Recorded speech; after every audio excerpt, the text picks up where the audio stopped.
And hello there. I'd like to welcome everybody to the Let's Talk Fishing podcast. My name is Jay Angel, and I am going to be your host for tonight's festivities. I have a guest on that I've known, since the 80s. I didn't even know that this guy was the Whopper Stopper Musky Charter.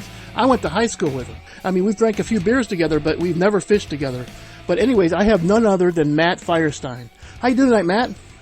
Hey, doing good there, Jay. Doing good. Man, if any of you listeners don't know about Whopper Stopper Matt Firestein, this guy is a musky guide and a walleye guide on Lake St Clair, which in the last 25 years probably? Yeah, maybe a little more. Probably since I would say mid-'80s, early 80s. I grew up going up to northern Wisconsin, and I heard about this mythical fish called the muskie. I saw them in bars when Dad would take me in there to eat, and, he's like, Dad, what is that? He said, that's a muskie.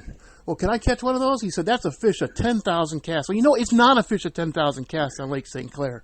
Yeah, that's exactly right. It's probably the best in the world, probably the best numbers, probably the highest concentration of fish in one lake. The lake itself is 267,000 acres, roughly 25 miles by 23 miles. It's got a great concentration of muskies, both 50 inchers, 30 to 40 pounders. Our lake is doggone good, I'll tell you, and it's world class for smallmouth, walleye, perch, sturgeon, muskie.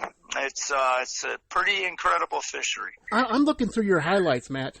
It's incredible. You're listing, a 56 incher in 2009, 27 50 plus inchers in the summer of 2009. Yeah. 27 50 plus inchers, people. If you want to catch big muskies, this is the guy. It's pretty incredible. Until Lake St. Clair sort of got put on the map, it was sort of segregated in that there was no Muskies Inc. groups here till the early 2000s. Wow. So, we were racking numbers up that people would fish all year to catch in a day. We might rack up 12, 15 muskies in a day, and people would fish all year. Didn't even tell anybody about it. They'd tell you you're a liar. But yeah, let's give our listeners just a little tidbit of information. It says here that you open water, short line, and structure troll.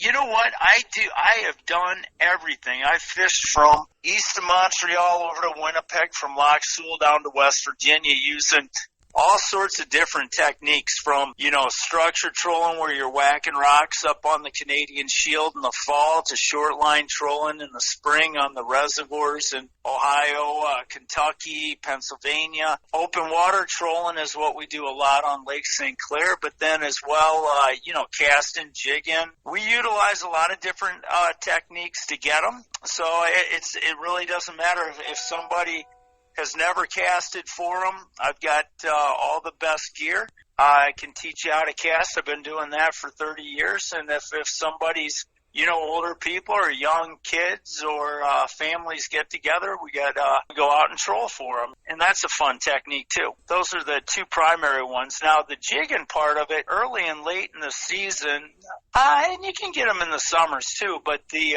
working the break lines of the Detroit River and the St. Clair River, we actually vertical jig with Mojos, Bondies, Red October tubes, and we'll actually get some, out of the rivers, just vertical jigging straight up and down like you would for walleye slip jigging. Wow, whacking a 40-inch plus muskie jigging. That's exciting. It is pretty neat. It's pretty neat. They can pick up a lot of slack when they swoop off the bottom and hit the jig.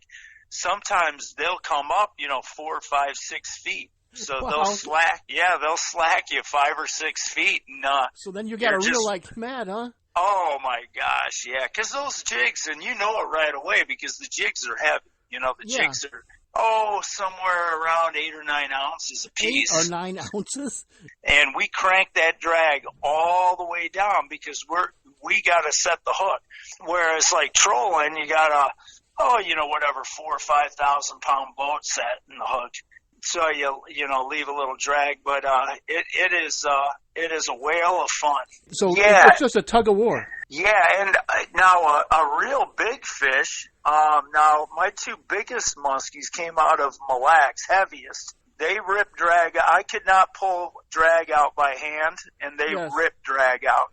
That's how that's how powerful those fish are. Now, oftentimes once we get them hooked and fight, if we got experienced anglers, we may give it just a little bit of drag. So when they make those big runs, we don't bend any hooks out. And then the other thing is that, we don't want to rip a bigger hole in their mouth where they'll have more room to get off. You know what I mean? Yes, I do know what you mean. Slack. Yeah, but that's big. And when you talk about that jigging, the casting's even better because I would say, I don't know, on Lake St. Clair, some lakes, 80% of your fish will come within 10 feet of the boat. Oftentimes, they'll hit on the figure eight. One of their key characteristics is they follow right to the boat. They have no predators that prey on them. They're the biggest freshwater predator. Except for Matt Firestein. Yeah, well, they'll come right into the boat. And you spin them in a figure eight. You stick your rod right in the water. You keep that bait moving. And oftentimes they're hitting with like 3 inches of line out. Oh, geez. Yeah. And you talk about a tussle. That's when it really gets crazy. I'm sure everybody wants to know, what is your personal best? Well, my longest is 56.5 inches. And that was caught trolling on a charter, and so I didn't reel it in. And what happened was, I donated half a day charter to a church trip, and I like to say it was sort of complete luck because it was a hard north wind, and our lake's pretty big. So I went and hit on the north shore, fished up there. Didn't have much luck. We caught 1 musky and 1 pike in about 5 hours, and I told the first mate, I'm like, hey, the wind calmed down. I said, let's blow, 150 in gas, run to the south shore. I was in my 31-foot Sea Ray Amberjack. We do charters for up to 5 people on that boat. Okay. Strictly trolling, but it's got 2 454s in it, and we ran it down. I mean, I couldn't stomach only catching 1. Ran down to the south shore, got set up on a favorite spot. We like dirty water down there. One of our key forages is shad, and shad are filter feeders, so they sort of like the dirtier water. We get set up, start trolling, all of a sudden there's a big dirt line in front of me. We roll into it, the rod goes off. We got a 45-incher on, we're fighting it. Finally, I told the first mate, I said, as soon as you net that fish, I got to turn this boat around. You take care of the customers. I got to get this boat turned around. We got to get over that spot again. We only got a couple hours to get a bunch of fish. He's like, all right. So as soon as I turned, the first mate's in the back with the customers, getting ready to get pictures. I turn the boat, boom, rod goes off. Hook into a 48-incher. We're fighting this thing. Get that back in. I'm not even to where we got the first hit at. Get the pictures of the 45 and 48. All of a sudden, the rod goes off again.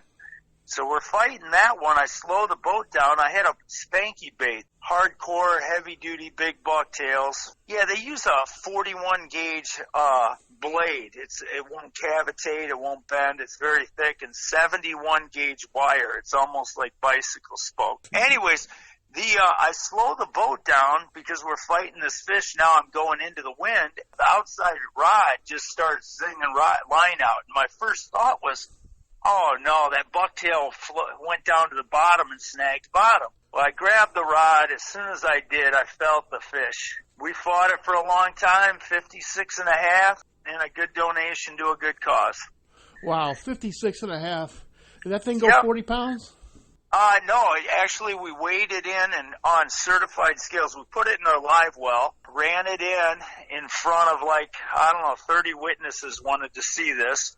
So there was a big Musky Club banquet going on. There were like 30, 40 people there watched it, so it was all registered at 39.7. It was that year the longest fish caught in our local Musky Club, the Michigan Ontario Musky Club. So you mentioned that you don't only troll, you also have casting trips that you'll take out.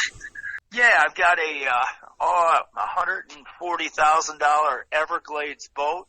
It's 25 foot. It's got a huge front and back casting deck. I'm rigged out with the best rods and reels. All my trolling rods are Grant rods, the best rods made. If you come out, you're using the best rods in the industry. But We do casting trips or trolling. It doesn't really matter to me. It's I know the location of the fish, so really the technique. Probably get better numbers trolling.